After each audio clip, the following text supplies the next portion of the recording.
Il y a des gens, quand ils font leur levage de pintane, dindon, canard, pour local, pour Goliath, à chaque fois, pour accroître leur production, ils sont obligés de faire recours à l'achat des poussins d'un jour, des dindons d'un jour, des canetons d'un jour. À chaque fois, c'est ce qu'ils font pour pouvoir accroître leur production. Et je pense qu'il y a aussi des gens qui cherchent à produire eux-mêmes les poussins d'un jour, les canetons d'un jour, les pintades d'un jour. Donc dans cette vidéo, je vais vous montrer comment nous on fait à notre niveau pour pouvoir sélectionner ce que nous allons utiliser plus tard pour nos parentaux. Donc, ce n'est pas tous les poussins ou bien tous les pots que nous utilisons pour les parentaux. Il y a une manière dont nous on fait nos sélections pour pouvoir avoir nos parentaux pour la prochaine vague de production.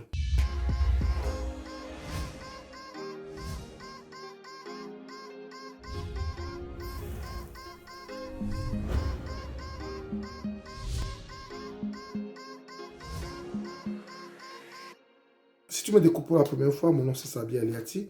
Et sur ma chaîne S2A Group, nous parlons d'investissement en général, en agriculture et en élevage. Et ces thématiques sont importantes, tu as deux choses à faire. Abonne-toi sur notre chaîne S2A Group, clique sur la cloche de notification pour ne plus rater nos vidéos à chaque fois que nous en publions.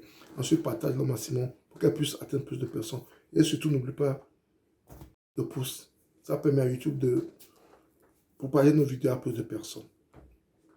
Aujourd'hui, nous allons parler de ce que nous on fait à notre niveau. Parce que, comme je le dis toujours, dans nos vidéos, nous parlons de nos expériences personnelles, ce que nous faisons à notre niveau et ce que les autres font également à leur niveau. Ça vous permet également de pouvoir avoir une idée, de faire une synthèse et de faire ce qui est mieux pour vous. Surtout ce qui est mieux pour vous. Comment nous on fait à notre niveau pour sélectionner nos parentaux? Ça peut vous aider également si vous avez envie de pouvoir produire les poussins d'un jour. Quand nous recevons nos poussins, nos dindons et autres, on les élève ensemble. Ils sont toujours ensemble et ils grandissent. Quand ils sont dans la poussinière, ils grandissent ensemble. Et quand il est temps de quitter la poussinière, on commence la sélection. La sélection commence quand ils doivent quitter la poussinière. On prend le temps de les observer.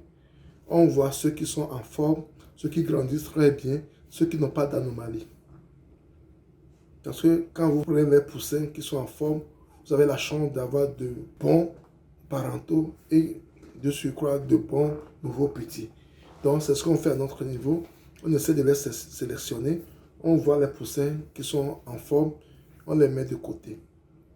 Par exemple, sur 500, on peut essayer de mettre au moins 100 de côté. Sur 500, on essaie de mettre 100 de côté. Qui seront probablement un jour nos parentaux. Et on les sépare dans leur cas de croissance. Maintenant, dans les cas de croissance aussi, on les nourrit, on s'occupe très bien d'eux. Et il y a une chose qu'on fait également, c'est que quand on ne te sélectionne pas au début, ça veut dire qu'on ne va plus te sélectionner à la fin.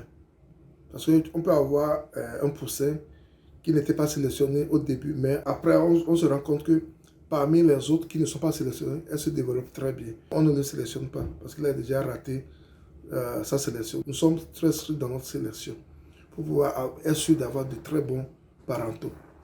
Donc, après l'étape là, qu'est-ce qu'on fait? On les suit dans leur période de croissance. On les suit dans leur période de croissance. Donc, entre à peu près 2 mois à 4 mois, on les observe également.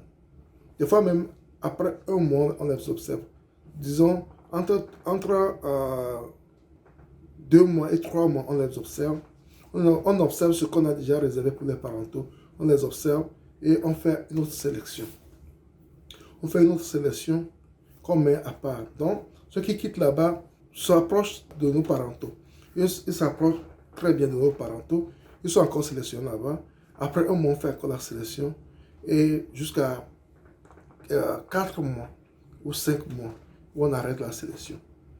Donc, on aura le temps de les suivre pour voir leur forme, comment ils vous évoluent très bien, et ainsi de suite. Et après, maintenant, ça dépend du ratio qu'on veut. Des fois, on fait un ratio de 4 sur 6, un mâle, 4 femelles, un mâle 4 femelles ou un mâle 5 femelles. Et il y a des gens même qui font un mâle 3 femelles. Ça dépend de ce que tu veux. Ça dépend du taux de fécondité que tu veux et la manière dont tu veux que les œufs soient féconds. Donc c'est très important, c'est ce que nous on fait à notre niveau pour être sûr d'avoir des parentaux en forme, des parentaux qui peuvent vraiment faire perdurer notre ferme. Et on les utilise pour, souvent on les utilise pour 18 mois. On les utilise pour 18 mois. Donc, quand on se dit qu'il commence par produire à partir de 6 mois, quand il commence pas à produire, on va les garder pendant au moins 1 an et demi. Donc, après 2 ans, ou bien 1 à 6 mois, ça dépend. Ça dépend. Mais pour avoir de très bons parentaux et avoir de très bons petits, je vous conseille de les utiliser pendant 1 an. Donc, quand ils ont 6 mois, pour commencer la production. Vous ajoutez 12 mois sur la production. Donc, ça dépend. Ça peut faire 18 mois, 20 mois, 24 mois. Bon, ça dépend. Mais la meilleure des choses, c'est qu'ils arrivent à faire au moins 18 mois. 18 ou 20 mois. Et là, vous recommencez le processus avec d'autres. Donc, si on prend à peu près 100 qu'on a sélectionné au début, des fois on finit à arriver à 50 ou bien 60. 50 ou 60, on arrive à, on va jusqu'à 50% ou bien 60% qu'on garde pour être nos parentaux. Et ainsi de suite. On n'est pas obligé d'aller chaque temps acheter les poussins d'un jour. On n'est pas obligé d'aller acheter chaque temps les poussins d'un jour.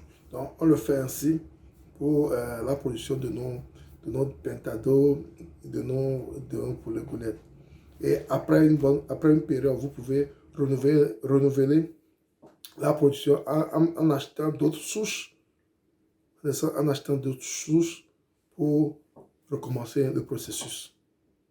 Parce que tout le temps, il faut essayer d'améliorer les souches que vous avez à votre niveau. Chacun, il faut essayer d'améliorer les souches que vous avez à votre niveau.